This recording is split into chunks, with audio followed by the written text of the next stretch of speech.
আজ আলোচনা হবে গ্রহ প্রতিকারে স্থায়ী এবং অস্থায়ী প্রতিকার, অর্থাৎ একটা টেম্পোরারি একটা পার্মানেন্ট রেমেডি নিয়ে।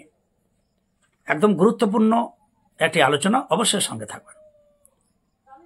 গ্রহ আমাদের কার নেই, জন্ম জন্মান্তর ধরে আমরা যত জন্ম লাভ করব, আসবো যাব, আমাদের সঙ্গে সেই গ্রহের সঙ্গে ছায়ার মতো থাকবে। এই গ্রহের বিরূপতা, গ্রহের কোপ থেকে বাঁচার জন্য আমরা প্রতিকারের একটা ব্যবহার করে এসেছি। কিন্তু গ্রহ প্রতিকারে স্থায়ী সমস্যার সমাধানের জন্য পথ আছে, আর সাময়িক প্রতিকার করে একটা সমাধান পাওয়ার পথ আছে। যদিও এই যুগে এই সাময়িক প্রতিকার করে ফল পাওয়াটার দিকেই সবার ঝোঁক, এই ঘোর কলিযুগে স্থায়ী প্রতিকারের যুগে আমাদের কোনো রকম ঝোঁক নেই। তার প্রমাণ আগের থেকে এখনের দেখুন। গ্রহ প্রতিকারের শুধু নয়, রাস্তাঘাটের নির্মাণ দেখুন। আগে রাস্তাঘাটের নির্মাণ ছিল এমন যাতে বহু বছর যেন সেটা থাকে। এখন রাস্তাঘাটে এমনভাবে নির্মাণ হচ্ছে 5 বছর বড় জোর, তারপর দেখুন সেই রোড উড়ে চলে যাচ্ছে। অর্থাৎ অস্থায়ীভাবে, স্থায়ী ভাবনা নিয়ে কাজ হচ্ছে না এখন যুগ অনুযায়ী। তবুও আমাদের এই জ্ঞান থাকাটা তো ভালোই। প্রথমে আমরা অস্থায়ী প্রতিকারে চলে যাই। অর্থাৎ আপনার পায়ে আঘাত লেগেছে, সঙ্গে সঙ্গে ডাক্তারের কাছে সেই অনুযায়ী ওষুধ আর এই মলম টলমের ব্যবস্থা করা। তারপর ব্যথা ভালো হয়ে গেল, আমাদের আর এই ঔষধ মলম ইউজ দরকার হয় না। এটা স্থায়ী অস্থায়ী প্রতিকার। এখানে দেখুন স্থায়ী প্রতিকার কি না, এমনভাবে চলা উচিত কিভাবে চললে আমরা আঘাত সহজে আসবে না, সেইটা জেনে যদি আমরা চলি, সেটাই হচ্ছে এই আঘাত থেকে রক্ষা করার স্থায়ী প্রতিকার। এ গেল আমাদের একটা উদাহরণ। যদি গ্রহের কথা বলি, তাহলে গ্রহ তো আজ এ গ্রহ, কালকে ও গ্রহ, এর তো কোনো শেষ নেই। আজকে একটি আপনি ভালো গোমেদ পড়লেন, আচ্ছা 5 বছর পরে ওই গোমেদটা এবার উপরের যে কোটিংটা ভালো করে দেখবেন, দেখি টেবিলটা ঘষা হয়ে যাবে।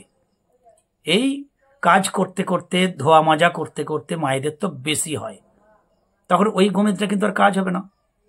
12 বছর ধরুন আমার গোমেদ পড়তে হবে, রাহু আছে, তো 5 বছর পরে গোমেদের উপরেরটা যদি টেবিলটা ঘষা হয়ে যায়, তখন আপনাকে আবার নতুন গোমেদ পড়তে হবে। অর্থাৎ রাহুর প্রতিকারে গোমেদ একটা রত্ন চিরকাল আপনাকে সাপোর্ট দেবে না, তাও আবার প্রয়োজনে তাকে ফেলে নতুন আনতে হবে। অর্থাৎ এটা স্থায়ী প্রতিকার নয়। সেরকম আপনি যদি মূল ধারণ করেন কোন একটা রত্ন, আপনার মঙ্গল গ্রহ খুব খারাপ, তাহলে আপনি রক্ত প্রবাল পড়তে পারছেন না, অনন্তমূল ধারণ করলেন। ভাই অনন্তমূল তার অনন্তকাল কাজ দিবে না। জ্যোতিষশাস্ত্র মতে যখন মূলের যে সার বস্তু, রসালো অংশ, তা যখন শুকিয়ে যায়, নষ্ট হয়ে যায়, তারপরে ওই মূল আর কাজ দেয় না। এই জন্য 21 দিন অন্তর কি 1 মাস অন্তর মূল পাল্টে পাল্টে ধারণ করার বিধান দেওয়া আছে। অর্থাৎ আপনার যদি চিরকাল মঙ্গল সেভাবে খারাপ থাকে, তাহলে চিরকাল অর্থাৎ অনন্তকাল ধরে অনন্ত মূল ধারণ করার জন্য কাউকে ফিট করে রাখতে হবে, কোনো জ্যোতিষী বা মূল দেনেওয়ালা। অর্থাৎ এও অস্থায়ী প্রতিকার, রত্ন অস্থায়ী প্রতিকার, উপরে ঘষা মাজা হয়ে যাবে। তারে কবচ পরবেন, ভাই 2 দিন বাদে দেখবেন 2-1 বছর পরে সেই কবচ তোবড়ে যাবে। আমাদের গড়া বাংলায় একটু পেটগুলো টিপা হয়ে যায়, তোবড়ে, যে কারো উপরে যে কড়া, সে কড়াটা ভেঙে যায়, ফলে কবচটার ব্যবহার করা যায় না। তাহলে কবচও চিরকাল, মাদুলি কবচ চিরকাল আপনার সাঁত দেবে না। অর্থাৎ স্থায়ী সমস্যার সমাধান, স্থায়ী প্রতিকার নয়। তাহলে রত্ন, উপরত্ন, কবচ, মূল এ আমরা ব্যবহার করছি, একদম এটাই চলছে মার্কেটে, কিন্তু স্থায়ী প্রতিকার নয়। চিরকাল অনন্তকাল জন্ম জন্মান্তর ধরে আপনাকে প্রতিকারে আপনাকে সাহায্য করবে না, করতে পারে না। কিছুদিন পরে এরা বিনষ্ট হয়। কিন্তু সাময়িক আপনি বলবেন যে আমি এখন যন্ত্রণায় মরছি, দাদা আপনি ওই স্থায়ী প্রতিকার গল্প ছাড়ুন। এখন আমি এখন কি করে বাঁচবো, কি করে আমি তাড়াতাড়ি জ্ঞানার হব, তাড়াতাড়ি আমরা দ্রুত উন্নতি করব, এখান থেকে বেরাবো তার সলিউশন। তার জন্য ধত্তক্তা মারপেরেক হিসাবে এই যে অস্থায়ী যে প্রতিকারের কথা সমস্ত জ্যোতিষী বলে, আপনি নিজেও হয়তো অনেকেই জ্যোতিষী নিজেরা ইউজ করছেন, কেউ রত্ন, কেউ উপরত্ন, কেউ মূল, তো কেউ কবচ। কিন্তু মনে রাখবেন বন্ধুরা, কখনো এরা স্থায়ী প্রতিকার হতে পারে না, কারণ এ ক্ষণভঙ্গুর, দুদিন বাদেই এ আবার নষ্ট হয়ে যাবে। কতজনের নষ্ট হচ্ছে দিনের পর দিন। তাহলে এবারে এ তো তবু আমরা এই স্থায়ী প্রতিকার অস্থায়ী প্রতিকারের দিকে ঝুঁকছি। তাহলে স্থায়ী প্রতিকার সম্বন্ধে একটু আমাদের জানা উচিত। এবারে চলুন আমরা যাই স্থায়ী প্রতিকারে। পাশাংশি জীর্ণানি যথা বিহায় নবানি গৃহ্ণাতি নরঃ পরাণি। আমরা পুরনো হয়ে গেলে যে বস্ত্র যেমন ত্যাগ করে নতুন বস্ত্র ধারণ করি, সেরকম এই শরীরকে আমরা পরিত্যাগ করে মৃত্যুর পর আবার নতুন শরীর ধারণ করি।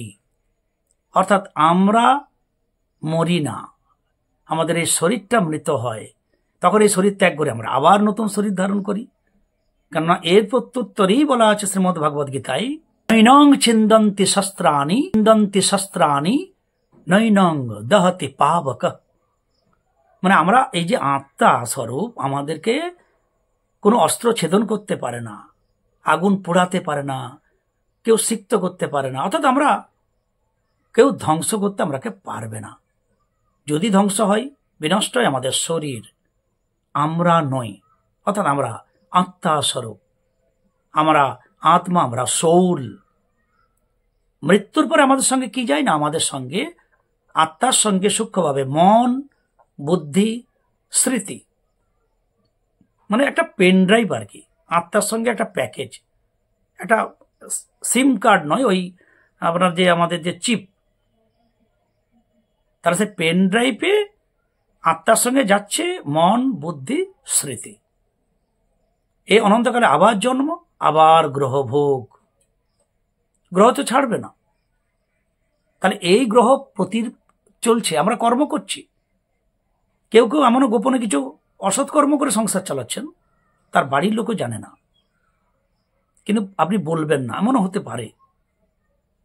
যেটা রত্নাকরের হয়েছিল, যখন তাকে পাঠানো হলো যে তুমি বাড়িতে তোমার এই যে এত পাপ করেছ, লোককে ছিনতাই, রাহাজানি, মেরে, তার এই ভাগ কে কে নেবে।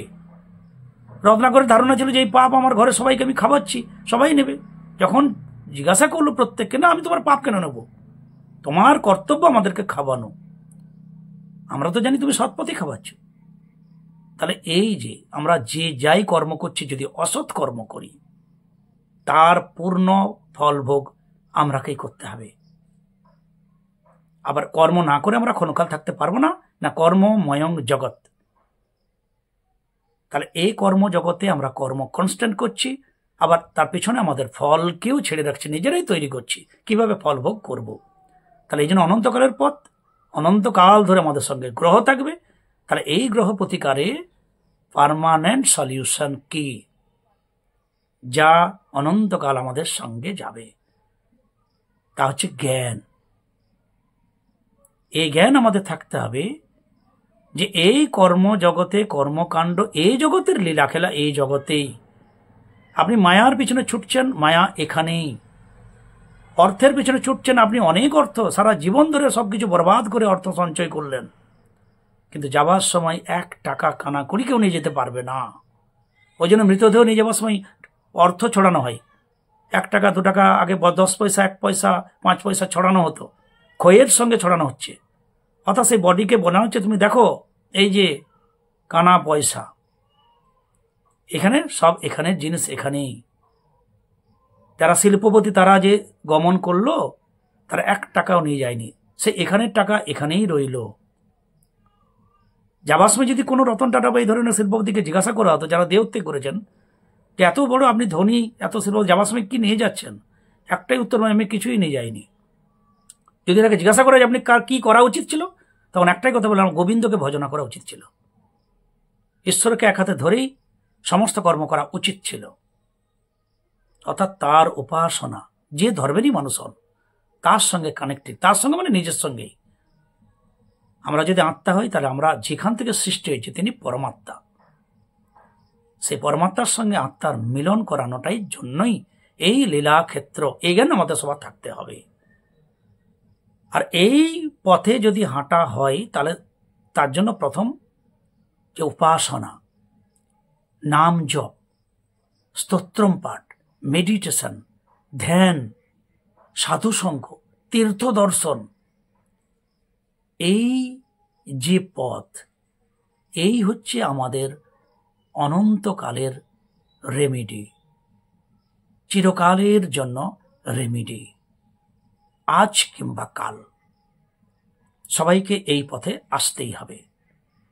যারা আসছে না তারা আসবে। এটা সে কিছু ঘুঁটে পুড়ে গোবর হাসে, সে ভাব সম্ভাষণ করেছিলাম না, ঘুঁটে পুড়ছে দেখে গোবর খিলখিল করে হাসছে, গোবর জানে না কালকেও তাকে ঘুঁটে দিয়ে পোড়ানো হবে। তাই বন্ধুরা, অস্থায়ী প্রতিকারের আবশ্যকতা আছে, রত্ন কবচ মূলের আবশ্যকতা আছে, এ আমাদের আশু ফল দেয়।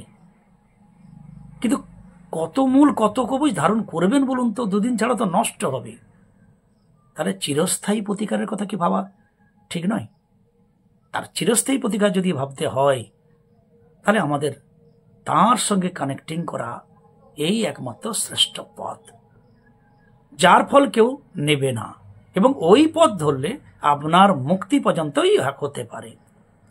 যে গ্রহকে ভয়ে আমরা জোড়ো সোড়ো, যে গ্রহের প্রতিকারের জন্য আমরা রত্ন কবচ মূল এত সব ধাতু টাতু ব্যবহার করছি, একবার ভেবে দেখুন ওই গ্রহ তারাও কাউকে উপাসনা করছে। বৃহস্পতি আরাধ্যা তারা, শনির আরাধ্যা দক্ষিণাকালী। তাহলে ভাবুন, শনিদেব নিজেও দক্ষিণাকালীকে জপ করছেন, তার সতত নিরতর তার উপাসনায় নির্মগ্ন। বৃহস্পতি গ্রহ তিনি তারা দেবীর উপাসনায় তিনি নিরত নিমগ্ন। তাহলে আমরা সেই কালী, তারা, ঈশ্বর, আল্লাহ, গড যে বলুন, একজনই তো ব্যাপার। জল, ওয়াটার, পানি ভাই একই তো। তার উপাসনা আমরা করাটা ঠিক নয় কি? যাকে গ্রহটাই গ্রহ মাতা রূপে জপ করছে, তার আরাধ্যা। তাহলে আমরা কেন গ্রহের ভয়ে গ্রহের নিয়ে ভাববো? এত ভাবুন, কিছু একটা প্রতিকার কেন? চিরস্থায়ী প্রতিকার করার জন্য আপনাকে মেডিটেশনে আসতেই হবে। তাই উপাসনা, ঈশ্বর নাম, গুরুনাম জপ, নাম সংকীর্তন, তীর্থগমন, সাধু বৈষ্ণব ভক্তবৃন্দের, দুস্থ দরিদ্রের, পশু পাখি কীটপতঙ্গ বৃক্ষলতা গুল্মের সবার মধ্যে সেই একই আত্মা পরমাত্মার অংশ আছে, এ জ্ঞানে তার সেবা করা এবং জগতের এই লীলাখেলাকে একটু বোঝা, সেই অনুযায়ী চলা আমাদের মুক্তির পথে নিয়ে যাবে। গ্রহ তখন আমাদের আগে পথ আটকাবে না, গ্রহ আমাদের পিছন থেকে বাই বাই করবে, যা বেটা এগিয়ে যা। সুতরাং গ্রহ প্রতিকারে স্থায়ী আর অস্থায়ী প্রতিকার নিয়ে আমি অরূপ পল্লবী আপনাদের সঙ্গে ছিলাম। ভালো লাগলে লাইক করবেন, সাবস্ক্রাইব না করে সাবস্ক্রাইব করে সঙ্গে থাকবেন। সবাই ভালো থাকুন। জয় গুরু, জয় গুরু।